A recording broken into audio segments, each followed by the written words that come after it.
Alrighty, so let's get right to it. So to start off with, we're just going to color in all the safe states. These are things like your Californias or your Wyomings, things that just aren't going to change unless something really, really crazy happens this election cycle.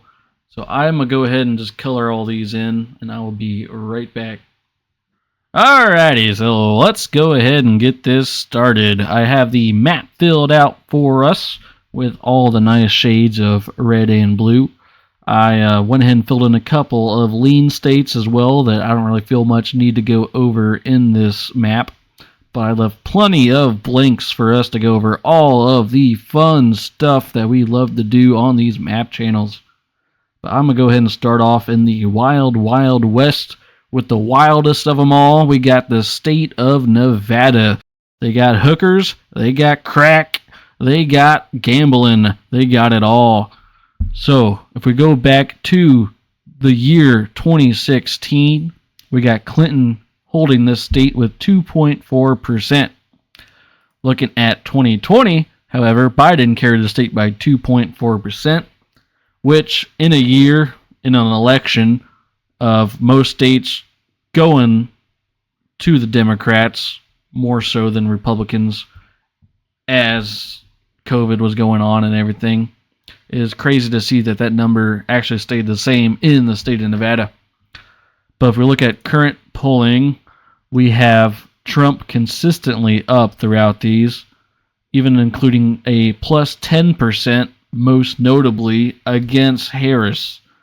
And if you look at these numbers closely, Harris actually polls worse in the state of Nevada than Biden does, showing that she is not very popular in the state of Nevada, putting this state solidly in the lean Republican category. And then that takes us over to Nevada's neighbor. We have Arizona, the Grand Canyon state. But how do they fare is the question. They've been a bit flippy-floppy, a bit like a pancake. In 2016, Trump got the state by 3.5, and then Biden pulled it back with 0.31 in 2020. But if we look at current polling, Trump is very obviously in the lead here. We also do have one poll with Harris directly, and I'd say she polls about the same as Biden does. So that's good for her, better than Nevada. But still, definitely not good news for trying to win the state of Arizona. And then I also do have New Mexico grayed out here. I do think this will be lean Democrat, but I brought it up more as a case study, because if we do look back at 2016, Clinton got this state by 8.2%.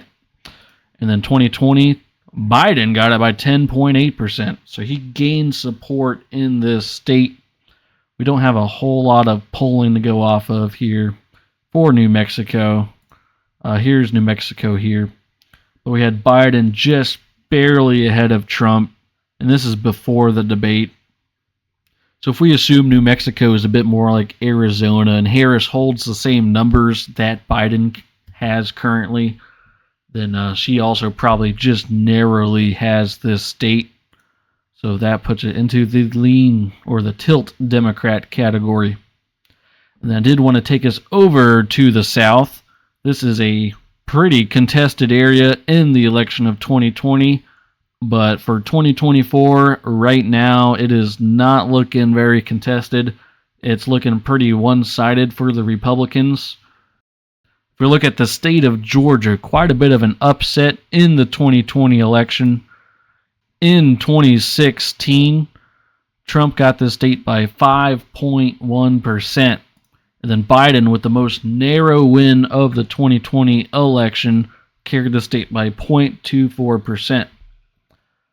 Now, if we look at current polling for the state of Georgia, Trump is very consistently up ahead of where Biden is. And also, most notably, like the state of Nevada, the state of Georgia seems to really hate Kamala Harris, and she is polling significantly worse against Trump than Biden was.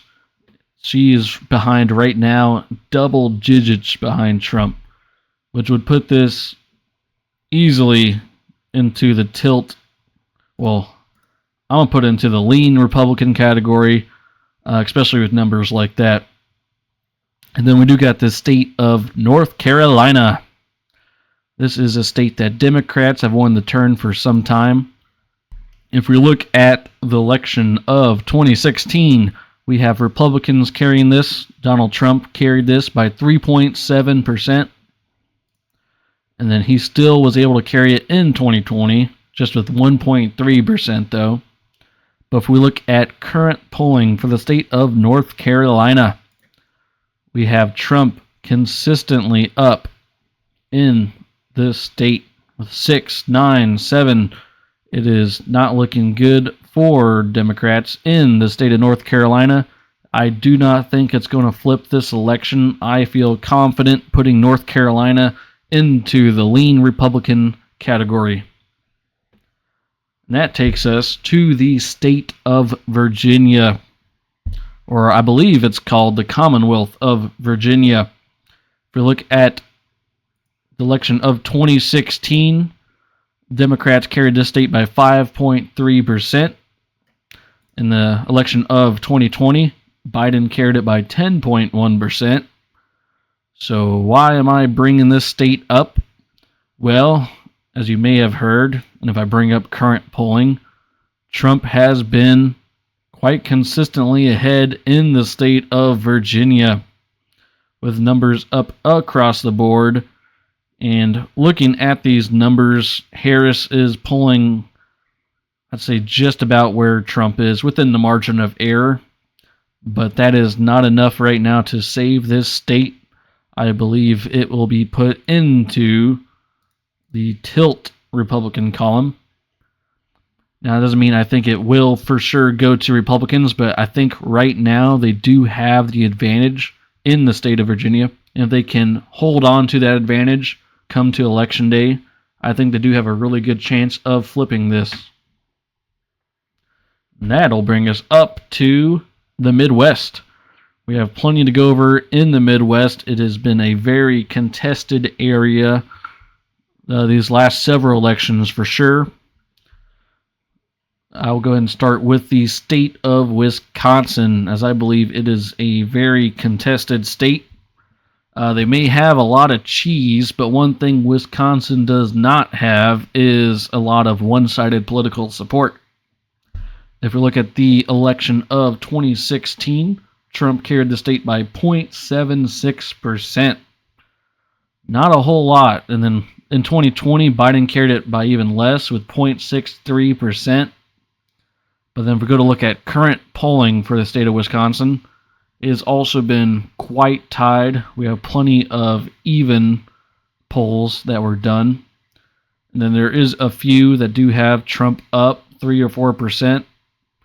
These two, even with them being paid for by the Democratic Party. So with that being said, it is fairly tied, but I think it is safe to say that this is a tilt Republican state. And that'll take us over to Michigan, and this is the famous center of Clinton's blue wall, which fell here in 2016 by just 0.22%. Then Biden carried the state in 2020 by 2.8%. But this is where things can get kind of crazy. If we look at current polling, Trump is consistently up in this state. We have Trump plus 311, which doesn't sound like a lot, but that's against Biden. And if we look at Harris, when he is pulled up against Harris, it sounds like, well, it looks like in the polling, Harris, like the state of Nevada and the state of Georgia, is polling worse in the state of Michigan than Biden was, which is not a good sign for Democrats again. And with that, I will put this into the tilt Republican category. Unless something crazy is done, it looks like we are on track for a Republican Michigan. And that'll bring us over to the state of Pennsylvania. This is a hotly contested state, very competitive. If we look back at the election of 2016, Trump carried the state by 0.72%. In 2020 here, Biden got it just by 1.2%. And if we look at current polling, it looks like Trump is consistently up across the board. We got numbers like 544.